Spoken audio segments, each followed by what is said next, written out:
Alak, kasama. Kaya kanina sa sabihan mo sa akin! Tay?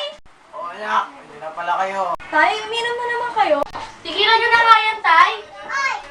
Hoy! Huwag kang makialam! Mabuti pa, ibili mo na ako ng alak. Yan, Tay.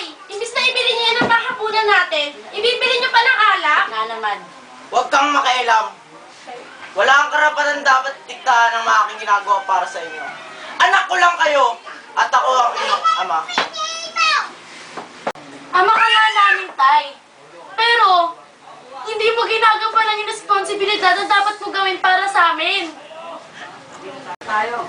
Ayan pala kayo. Bahala kayo dyan. May naman itong dalawa.